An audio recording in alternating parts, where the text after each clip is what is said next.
Shalom bien-aimés dans les Seigneurs, encore bienvenue à cette session spéciale, cette édition spéciale de prière inspirée. Le Saint-Esprit nous inspire pour que nous parlions avec le Père au nom de Jésus et c'est cette vie de prière que nous voulons mener.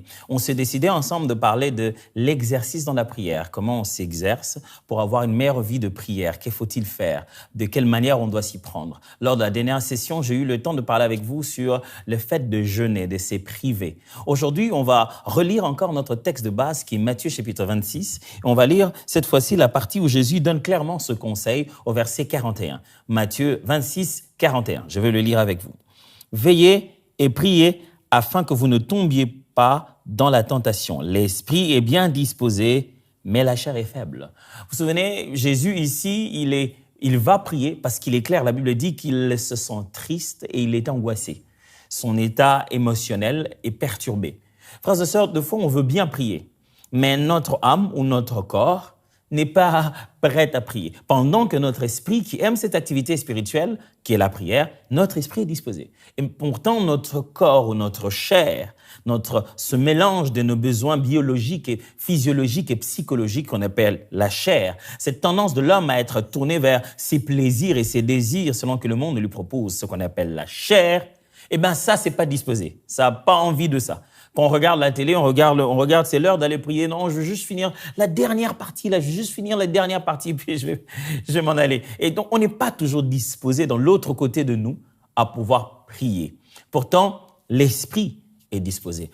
Que faire donc? Quels sont les exercices qu'on doit imposer, la discipline qu'on doit imposer à nous-mêmes pour une meilleure vie de prière? Quelles sont ces choses qui deviennent obligatoires pour le corps, pour l'âme, pour l'esprit, pour que nous puissions nous disposer à la prière? Qu'est-ce que nous devons subir et qu'est-ce que nous devons faire pour que nous puissions avoir une meilleure vie de prière? La dernière fois, on a parlé de se priver. Aujourd'hui, parlons de quoi? Veiller et prier. Quand Jésus dit ici veiller et prier, il n'est pas en train de parler exactement de cet exercice qui consiste à passer toute la nuit sans dormir, mais il est premièrement en train de demander d'être attentif, d'être aux aguets, d'être prêt, de surveiller les choses, d'être conscient, d'être sérieux sur l'affaire. C'est ça l'idée. C'est pas juste prier, mais c'est surveiller. C'est être capable de rester éveillé, de regarder ce qui se passe. Mais l'exercice spirituel dont je parle ici, c'est veiller. C'est dans l'idée justement de rester éveillé que l'on impose de fois à son corps de ne pas dormir. Pour quelle raison? Parce que vous verrez très souvent dans la Bible que certains exercices spirituels, certains combats spirituels de Christ, ça se passe soit en retrait, j'en parlerai, soit alors au milieu de la nuit. La nuit est un moment assez particulier. Jésus lui-même avait l'habitude de dire, quand on est venu l'arrêter, il dit, bon, j'étais là avec vous au temple, vous n'êtes pas venu me prendre aujourd'hui, maintenant c'est le moment des ténèbres, c'était le soir qu'on est venu l'arrêter. Il s'est fait que la nuit, quand l'homme dort, il s'est fait beaucoup d'autres types d'activités spirituelles.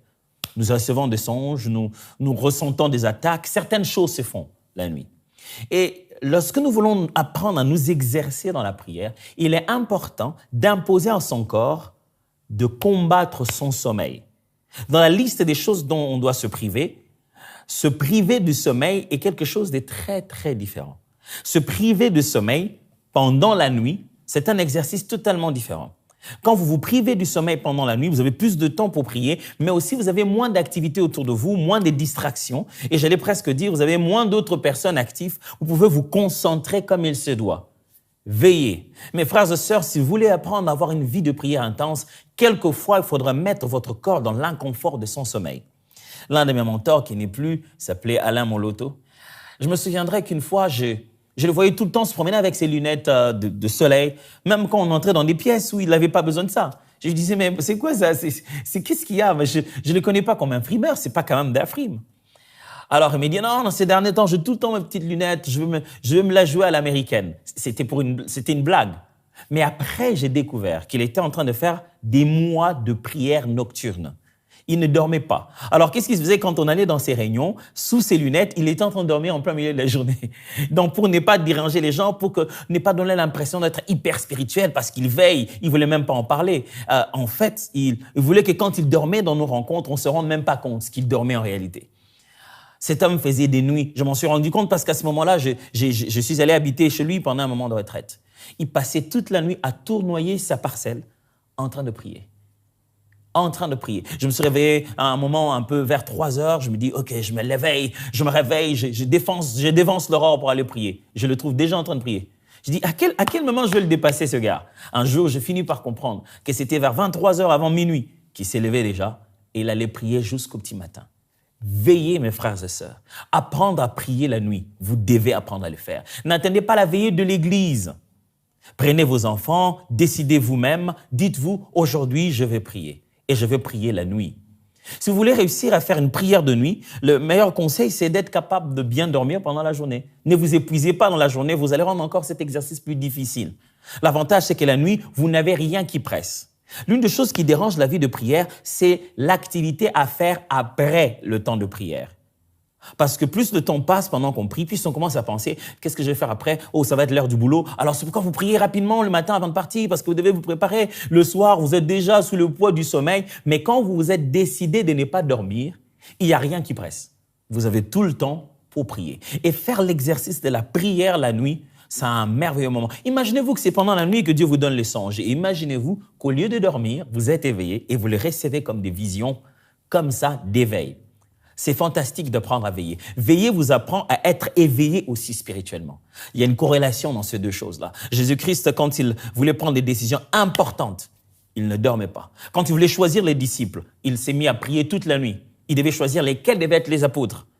À la veille du jour où on devait venir l'attraper, la nuit on devait venir le prendre. Il s'en va prier. Même le texte que je vous ai lu ici, c'est Gethsémane. Donc il se prépare au moment important. Il sait qu'il y a guerre spirituelle. Généralement, quand vous ressentez une oppression spirituelle et que vous avez besoin de riposter par la prière, de passer des moments de combat spirituel pour vous, pour votre famille, votre église, l'un des meilleurs moments, c'est la nuit.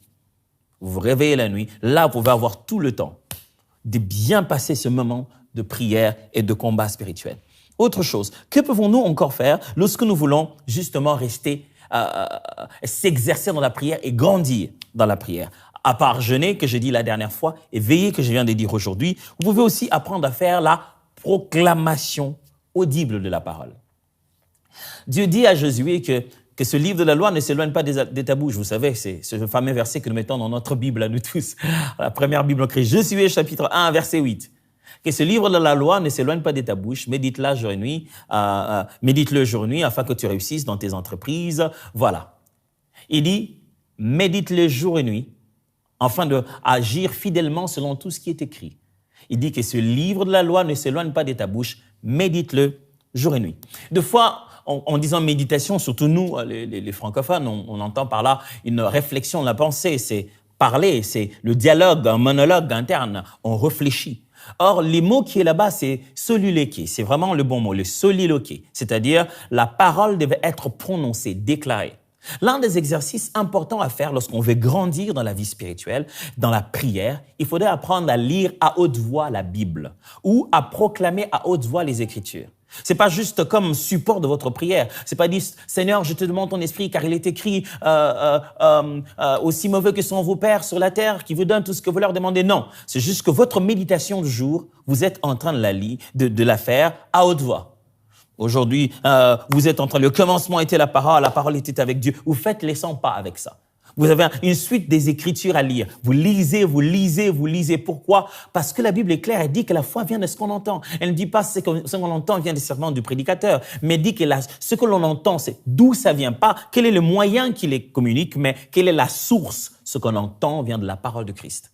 C'est la source. Quand c'est la parole de Dieu qui est proclamée, même quand on l'entend nous-mêmes, ça nous donne de la foi. Ça bâtit ton homme intérieur. Ça te permet de te sentir à l'aise dans la prière. Parce que les Écritures sont une base importante pour la prière. Alors, qu'est-ce qu'on fait? On veille, on prie la nuit. C'est un exercice, ça te rend inconfortable. Qu'est-ce qu'on fait? On se met à lire la Bible. C'est inhabituel parce que vous pensez que quand il faut prier, il faut absolument se mettre à demander, à dire des choses à Dieu. Seigneur, je veux ceci. C'est pas ça la prière. La prière, c'est vraiment une activité spirituelle. Et quelquefois, ça commence par juste prendre une bonne musique et mettre sa Bible et commencer à citer les versets bibliques, les lire à haute voix, le lire jusqu'à en les entendre. Aussi, il y a une autre chose à faire que l'on peut faire tout le jour. Ça s'appelle la méditation ou l'attente. Ok, comprenez-moi bien. Je ne parle pas alors, de quoi il veut parler de cette méditation? Je parle de la même méditation de la Bible ici. De l'attente. Attendre, comme Élie l'avait fait. Il était en prière, il était en train de chercher les seigneurs, il allait d'un endroit à un autre, il a fui en fait. Il avait fui parce qu'il avait peur de la menace de Jézabel.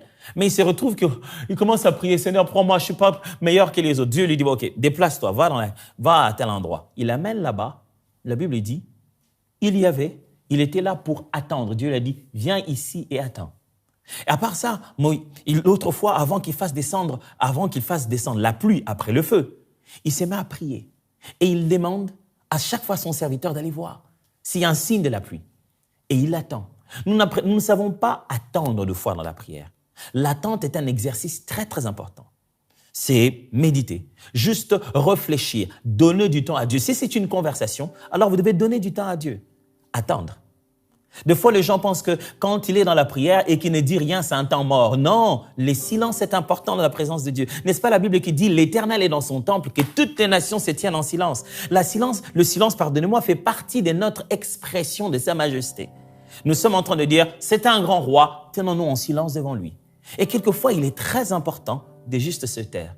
Et c'est en se taisant qu'on commence à reconnaître dans notre cœur ce que le Seigneur est en train d'imposer. Se dit « Là, Dieu me parle ». Si vous voulez apprendre à prier, dites-vous, quel est le temps que je laisse au silence, à l'attente, à la méditation, à réfléchir sur ces choses? Quel est le temps que je laisse à la proclamation de la prière? Est-ce à dire, chaque fois que vous priez, vous devez rassembler tous ces éléments? Non, je dis que vous devez les utiliser comme des exercices pour grandir. Quelle est la dernière fois que vous avez jeûné? Mais quelle est aussi la dernière fois que vous avez veillé? Pas la veillée de la chorale, pas la veillée de l'église. Vous, seul, avez combattu votre sommeil dans votre loft et vous dites aujourd'hui, je ne dors pas. Je dois veiller jusqu'au petit matin. Au lieu de vous déranger et de ne pas dormir en vous souciant, pourquoi ne pas dormir en priant? Au lieu de vous dire, bon, je ne veux pas dormir justement parce que durant toute la nuit d'aujourd'hui, j'ai fait que penser, oh Seigneur, quel est le problème? Comment je vais faire avec ça? Et si j'allais, au lieu d'inventer le plan A, le plan B, le plan C, passez votre nuit à prier. Jésus devait choisir. Au lieu de se dire, lesquels d'entre eux doit être celui-ci? Il a passé sa nuit à parler avec Dieu. Au lieu de passer votre nuit à parler avec vous-même, sachant que vous êtes déjà incapable de résoudre le problème, même si vous parlez à vous-même, qu'est-ce qui va en sortir? Passez toute la nuit à parler avec Dieu. N'est-ce pas fantastique? Toute la nuit. Vous réveillez le matin en vous disant, j'ai dormi tard aujourd'hui. J'ai parlé avec Dieu toute la nuit. Et à part ça, vous pouvez prendre la parole. Pensez du temps. Imaginez-vous si vous avez prévu 10 versets bibliques à lire. Ça vous bouffe déjà du temps dans la prière. Et vous les lisez à haute voix, calmement, en laissant cela entrer de votre esprit. Mais aussi, quand vous avez prié, sachez que vous devez laisser du temps à Dieu pour vous parler. Donc, vous devez apprendre à attendre, méditer et attendre en se disant, c'est le moment, j'attends maintenant, Seigneur, c'est à ton tour, parle-moi. Quel est le meilleur exercice à nous tous aujourd'hui dans la prière? Est-ce que nous allons veiller? Je ne sais pas à quelle heure vous êtes en train de me suivre. Pourquoi pas? J'aurais bien voulu que nous commencions cette prière jusqu'à veiller. Est-ce que nous allons apprendre le silence? Oui, nous allons essayer de l'exercer ensemble aujourd'hui. Est-ce que nous allons apprendre à déclarer la parole de Dieu? Oui. Pourquoi pas? À déclarer les saintes écritures, à déclarer la parole de vie, la parole qui reste pour toujours, la vie éternelle, la sainte parole de Dieu, à la déclarer tout haut pendant nos moments de prière. C'est ce que nous allons essayer de faire ensemble aujourd'hui. Parler à Dieu en lui disant, apprends-moi à dépasser mes nuits. Seigneur, c'est ça ma prière. Apprends-moi à dépasser mes nuits. Apprends-moi à rester éveillé pour te parler. Seigneur, je sais que tu as tellement de choses à me dire. Moi aussi, tu sais, j'ai tellement de questions à te poser. Mais je te prie, Seigneur, apprends-moi à trouver du temps pour toi, même au milieu de la nuit. Si la journée, je n'ai pas pu avoir ce temps, j'aimerais consacrer des nuits. J'aimerais donner un rendez-vous de nuit. Te dire, au moment où les enfants ne vont pas nous déranger, au moment où le mari, la femme, personne ne va déranger, des prières de nuit. Au moment où mon téléphone ne va pas sonner parce que le travail sait que je dors. Tout le monde sait que je dors, mais seul toi sais que je ne dors pas parce que j'ai des choses à te dire. Des choses à te dire. Je veux parler avec toi. Je vais chercher la nuit, le temps que je n'ai pas trouvé le jour si j'ai couru dans tous les sens, j'aimerais quelque part très tôt, à 18h, je suis déjà en train de dormir parce qu'à 23h, je vais passer toute la nuit avec Dieu. Oh, quelle bonne nouvelle que de pouvoir partager ça aux amis, se disent, pourquoi tu dors tôt? Parce que je vais passer toute la nuit avec Dieu. Apprends-moi à passer toute la nuit avec toi, toute la nuit à te parler, toute la nuit à te prier, toute la nuit à échanger avec toi. Tu as des choses à me dire, j'ai des choses à te dire. Tu as des choses à me dire, j'ai des choses à écouter. Je vais passer toute la nuit à écouter Dieu. Jésus passait toute la nuit à essayer de percevoir la volonté du Père pour choisir les gens qui doivent marcher avec lui. Je ne veux pas demain choisir la va-vite en me basant seulement sur les données humaines, en regardant le visage, en tenant compte de la corpulence. Oh, les pensées de Dieu ne sont pas les pensées de l'homme. Alors apprends-moi à ne pas dormir pour la bonne raison. Ne pas dormir pour bien faire mes choix demain. Apprends-moi à m'exercer spirituellement, à passer mes sommeils des côtés, à les mettre des côtés, juste pour passer toute la nuit dans la prière. On ne peut pas être un leader sans veiller. On ne peut pas être un parent sans apprendre à veiller. Apprends-nous à veiller. Oh oui, peut-être que c'est radical, mais oui, c'est important dans la vie d'un leader. Quand tout le monde ça va dormir dans la paix, ça va dormir sans savoir qui va en être responsable. Un leader est mal à l'aise. Il dit, les enfants dorment, mais demain, c'est moi qui dois payer l'argent pour les frais académiques. La femme dort, mais c'est moi qui dois assurer ce qu'on doit manger demain. Les enfants dorment, le mari dort, mais c'est moi qui dois me rassurer des courses de demain. Quand quelqu'un a une position de leadership, il a une responsabilité. À ce moment, le prof dort, mais demain, c'est moi qui dois faire l'examen. À ce moment, le PDG de l'entreprise dort, mais demain, je dois passer l'interview. Je ne peux pas dormir. Demain, en dépend. Je dois traverser cette nuit dans la prière. Seigneur, aide-moi à me battre avec moi-même, à me battre avec ma chair, à me battre avec mes désirs, à me battre avec mes plaisirs et à reconnaître que le temps de la prière, même au milieu de la nuit, je dois en payer le prix. Apprends-moi à payer le prix. Ouais, le prix de la nuit. Apprends-moi à payer le prix. Quelquefois, j'essaie de trouver du temps pendant la journée pour me dire, bon, je sacrifie un peu de ce temps pour prier la nuit, mais il n'y en a pas. J'ai vécu la journée pleinement et il faut encore à cela ajouter une veillée. Seigneur, je sais que c'est exercer, c'est faire subir quelquefois à la chair, le rendre inconfort, mais pour prier. Alléluia, mais pour prier. Je veux prier. Je veux prier la nuit. Je veux mettre du temps de côté. Je veux connaître le jour. Le lendemain, me réveiller et commencer la journée comme tout bonnement. Si je veux somnoler pendant la journée, c'est pas grave. Mais je vais prier. Je vais rester dans la présence de Dieu. Je vais chercher sa volonté. Je veux prier. Je vais les chercher. Je veux ouvrir mon cœur à sa gloire. C'est ça le plus profond désir de mon âme. Prier. Chercher la volonté de Dieu. Seigneur, je t'en supplie. Aide-moi. Aide-moi à la prière. Aide-moi à prier la nuit. Saint-Esprit, réveille-moi. Vivifie-moi même quand je suis épuisé, même quand ma chair me dit, oh, tu vas pas tenir, vivifie-moi, je t'en supplie, Saint-Esprit. La vie des enfants en dépend, la vie de l'église en dépend, la vie de mon foyer en dépend, la vie de l'entreprise en dépend, la vie de la nation en dépend, la vie de l'œuvre, du ministère en dépend, oh, la vie des âmes en dépend. Je ne veux pas me réveiller demain pour aller gagner des âmes, prêcher l'évangile sans avoir pris le temps de les chercher dans la prière la nuit, de les chercher dans la prière en veillant. Apprends-moi à veiller. Oh, yeah. Apprends-moi à veiller. Apprends-moi à veiller. Je vais déclarer ta parole. Apprenons à déclarer la parole. C'est à ce moment comme ça dans la prière que vous prenez la parole pour déclarer. Le psaume 91 dit, « Celui qui demeure sous l'abri du Très-Haut, celui qui demeure sous l'abri du Très-Haut, repose à l'ombre du Tout-Puissant. J'ai dit à l'Éternel, mon refuge, ma forteresse, mon Dieu en qui je me confie.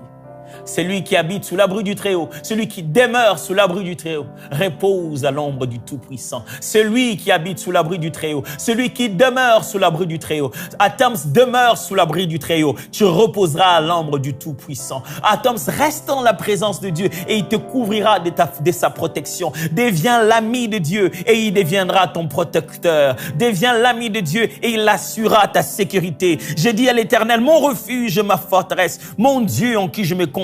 Car c'est lui qui te délivre du filet des l'oiseleur, de la peste et de ses ravages. Il te couvrira de ses plumes et tu trouvera un refuge sous ses ailes. Sa fidélité est un bouclier et une cuirasse. Je suis protégé par ta fidélité. Je suis protégé par ta fidélité. Bouclier et cuirasse, tu me protèges. Oh oui, quel bonheur de rester dans ta présence. Rester dans ta présence, c'est être rassuré de la protection. Même le jour, même la nuit, on est gardé, on est protégé.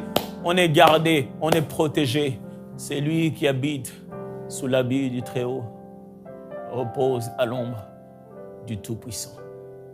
Celui qui abrite sous l'abri du Très-Haut, celui qui demeure sous la demeure du Très-Haut, repose à l'ombre du Tout-Puissant. Celui qui habite sous l'abri du Très-Haut, repose à l'ombre du Tout-Puissant.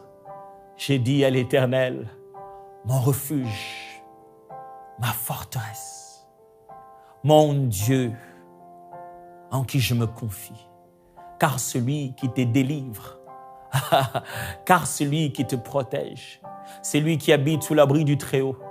J'habite l'abri du Très-Haut. Ma famille habite l'abri du Très-Haut.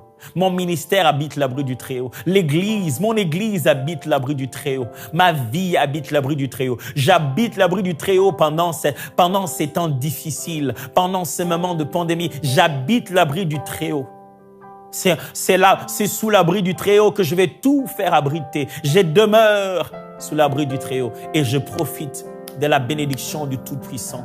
Mon Dieu est pour moi forteresse, il est aussi protection. Pour moi, il m'abrite. Pour mes ennemis, il repousse. Pour moi, il m'égarde. Pour mes adversaires, il recule. Pour moi, il assure la protection. Pour ceux qui me veulent du mal, il le repousse. L'abri du Très-Haut, c'est aussi la demeure du Tout-Puissant. Au même endroit, il a deux rôles à jouer avec moi. Au même endroit, il est mon abri. Au même endroit, il est ma protection. Au même endroit, il est mon hôte. Au même endroit, il est ma sécurité. C'est lui qui habite sous l'abri du Très-Haut, repose à l'ombre du Tout-Puissant.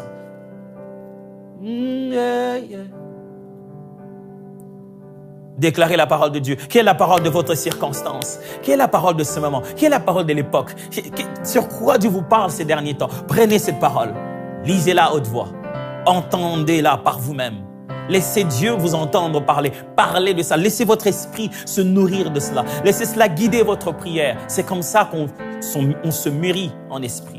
C'est peut-être la prédication de votre pasteur et ça vous a touché, la prédication du dimanche, le message de la semaine. Réalisez cela pendant que vous êtes en train de prier. Lisez cela à haute voix. Lisez ce passage encore et laissez votre cœur, votre esprit méditer ces vérités. Transformez cela en prière. Rendez cela en requête. Rendez cela en soupir de votre âme.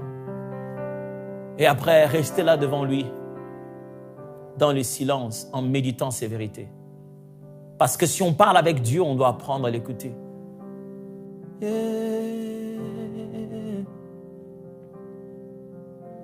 As we worship you, quand nous t'adorons, yeah. Quand nous t'adorons. Des fois, Dieu parle et toi, tu parles aussi. Et quand vous parlez simultanément, tu n'arrives pas à saisir qui te dit quelque chose. Le silence dans la prière n'est pas un temps mort. C'est un temps où on laisse la vie se manifester. Oh.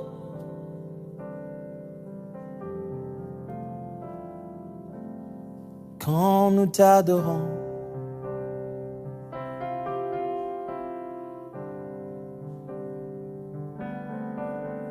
quand nous t'adorons, quand nous t'adorons, oui, quand nous t'adorons, tu parles à nos cœurs, quand nous t'adorons, oh, quand nous t'adorons.